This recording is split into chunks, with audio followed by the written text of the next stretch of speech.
রাসূল সাল্লাল্লাহু আলাইহি ওয়াসাল্লাম যে কোনো বড় ডিসিশনে সাহাবাদের সাথে কনসালটেশন করতেন, পরামর্শ করতেন, তারপরে সিদ্ধান্ত নিতেন। ওয়াশাবিরহুম ফিল আমর, এই আয়াতের ভিত্তিতে তিনি সবার সাথে কি করে নিতেন? সাহাবাদের সাথে পরামর্শ করে নিতেন।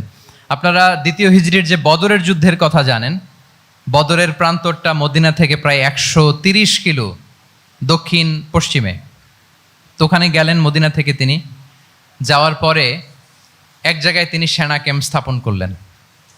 স্থাপন করার পরে হাব্বাব ইবনুল মুনজির রাদিয়াল্লাহু তাআলা আনহু তিনি জিজ্ঞেস করলেন, ইয়া রাসূলুল্লাহ, এই যে আপনি এই জায়গায় বদরের প্রান্তরে সেনা শিবির স্থাপন করলেন, সেনা ক্যাম্প স্থাপন করলেন, এটা কি আল্লাহর দেখিয়ে দেয়া কোনো জায়গা নাকি আপনার ইচ্ছায়? তিনি বললেন, আমানজিলান আনসালাকাল্লাহু লাইসা লানা আন নাতাকদ্দামাহু ওয়ালা নাতাআখারা আনহু।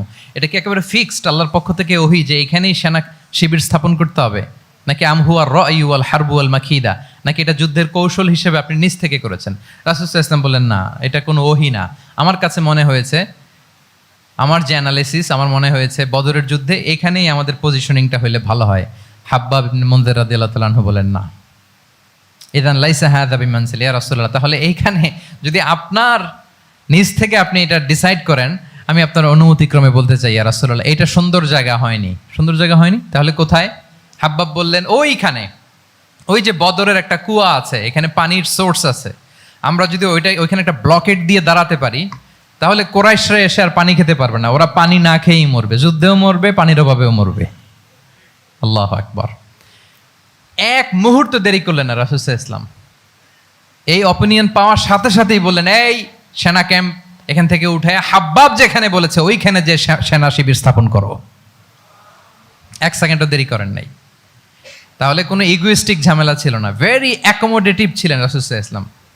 আমরা অনেক সময় নতুন কোনো কথা শুনলে, কোনো রিফর্ম শুনলে, শ্রোতাদের মধ্যে থেকে কিছু একটা শুনলে আটকে উঠি, চেঞ্জ করতে চাই না, রিজিড হয়ে থাকে। এই রিজিডিটি রাসূল সাল্লাল্লাহু আলাইহি ওয়াসাল্লামের মধ্যে ছিল না, ভেরি অ্যাকোমোডেটিভ ছিলেন, ইজিলি ওপেন আপ করতে পারতেন। মুহূর্তেই বলেন, ঠিক আছে, আমি যেখানে করেছি আসলে ঠিক হয় না, হাব্বাব যেখানে বলেছে সবাই ওখানে যে সেনা ক্যাম্প স্থাপন করো। আল্লাহু আকবার।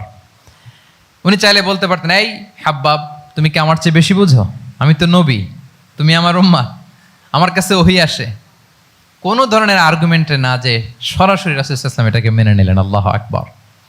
তাহলে এই যে ইন্টারাকশন, দেখেন কত চমৎকার ইন্টারাকশন ছিল সাহাবীদের সাথে রাসূলুল্লাহ সাল্লাল্লাহু আলাইহি ওয়া আলিহি ওয়াসাল্লামের। তাহলে good interaction with your followers, এটা জরুরি। আমরা যদি খন্দকের ঘটনা দেখি, খন্দকের যে পরীক্ষা খনন করা হয়েছিল, এটা কিন্তু কোনো মদিনার বা মক্কার কোনো আরাবিয়ান সাহাবাদের কাছ থেকে এই পরামর্শ আসেনি। এসেছে কার কাছ থেকে? সালমান আল ফারিসি। বাড়ি কই? সেই ইরান, ইয়ামান না, ইরানে। উনি হি ওয়াজ পার্সিয়ান, উনি ইরান থেকে আসছে।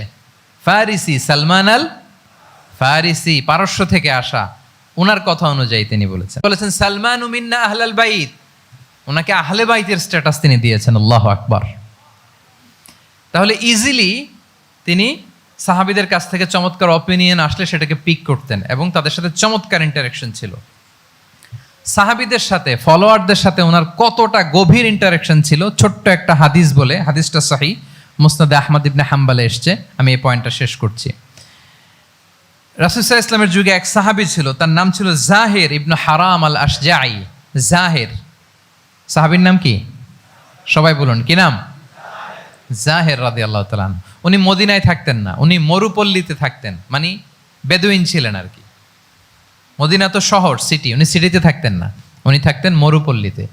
ওখানে তিনি অর্গানিক ফলমূল, শাকসবজি চাষ করতেন।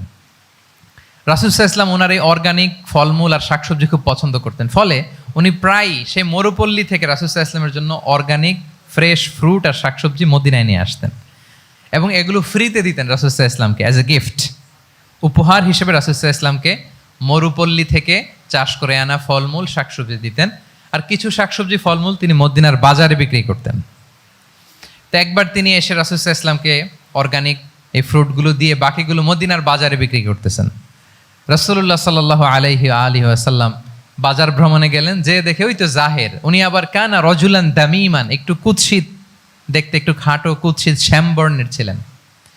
তো ওনাকে দেখেই রাসূল সাল্লাল্লাহু আলাইহি ওয়াসাল্লাম পিছন থেকে এরকম ঝাপটে ধরলেন, পিছন থেকে হাগ করলেন আর কি। তো পিছন থেকে যখন ঝাপটে ধরলেন, উনি তো আর দেখতে পারতেছেন না কে ধরলো। উনি বলে মান হাদা আর সিলনি, এই ছাড়ো ছাড়ো, কে কে, এই কোন লোক আমারে ধরলো। ছাড়ো ছাড়ো করে অস্থির। যখন পিছনে ফিরে দেখে আল্লাহ রাসূল সাল্লাল্লাহু আলাইহি ওয়াসাল্লাম, এখন আর ছাড়াছাড়ি করে না, এখন ওনার পিঠটা রাসূল সাল্লাল্লাহু আলাইহি ওয়াসাল্লামের বুক মোবারকের দিকে আরো লাগাই দিচ্ছে এইভাবে। সুবহানাল্লাহ। এতক্ষণ বলে এই কে, ছাড়ো ছাড়ো। যখন দেখে রাসূল সাল্লাল্লাহু আলাইহি ওয়াসাল্লাম এখন আর তাড়াহুড়ো করতেছে না, এখন ওনার পিঠটা রাসূল সাল্লাল্লাহু আলাইহি ওয়াসাল্লামের বুক মোবারকের সাথে আরো ঠেলে দিচ্ছে। রাসূল সাল্লাল্লাহু আলাইহি ওয়াসাল্লাম এবার মজার ছলে বললেন, মাইয়াশতারি হাযাল আব, ফান করে বলতেছেন, এই একটা দাস আছে আমার কাছে, এই লোকটারে কে কিনবে, আমি বেচবো, কে কিনবে? জাহের রাদিয়াল্লাহু তাআলা আনহু বলেন, ইয়া রাসূলুল্লাহ ইদান ওয়াল্লাহি তাজিদুনি কাসিদান, আমি কালো মানুষ, আমি সস্তা মানুষ, আমারে বেচলে বেশি দাম পাবেন না আপনি, আমি তো সস্তা মানুষ ইয়া রাসূলুল্লাহ। রাসূল সাল্লাল্লাহু আলাইহি ওয়াসাল্লাম বললেন, আনতা লাস্তা ইনদাল্লাহি কাসিদ ইয়া জাহির, হে জাহির তুমি আল্লাহর কাছে সস্তা নও, আনতা ইনদাল্লাহি গালি, তুমি আল্লাহর কাছে বড্ড দামি। আল্লাহু আকবার। হে জাহের, তুমি, তোমার স্কিন ব্রাইট কালার না, তুমি কুৎসিত,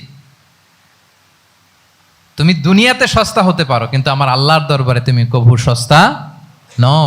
আনতা ইনদাল্লাহি গালি, আল্লাহর কাছে তুমি বড্ড দামি। দেখেন ইন্টারেকশন কোন মাত্রায় গেলে পিছন থেকে যে এরকম হাক করা যায়, ঝাপটে ধরা যায় এক সাহাবীকে। সুবহানাল্লাহ বিহামদি। এরকম গুড ইন্টারেকশন ছিল অনেক অনেক ভুরি ভুরি সিরাতের পরতে পরতে আপনারা পাবেন যে রাসূল সাল্লাল্লাহু আলাইহি ওয়াসাল্লামের সাথে সাহাবাদের ইন্টারেকশন কত চমৎকার ছিল। তাহলে 5 নাম্বার হচ্ছে গুড ইন্টারেকশন উইথ ফলোয়ার্স। দেখি মনে আছে কিনা। 1 নম্বরে কি ছিল? 2 নম্বরে, 3 নম্বরে কম্প্যাশন, 4 নম্বরে ইন্টিগ্রিটি, 5 নম্বরে মাশাআল্লাহ গুড ইন্টারেকশন উইথ ফলোয়ার্স।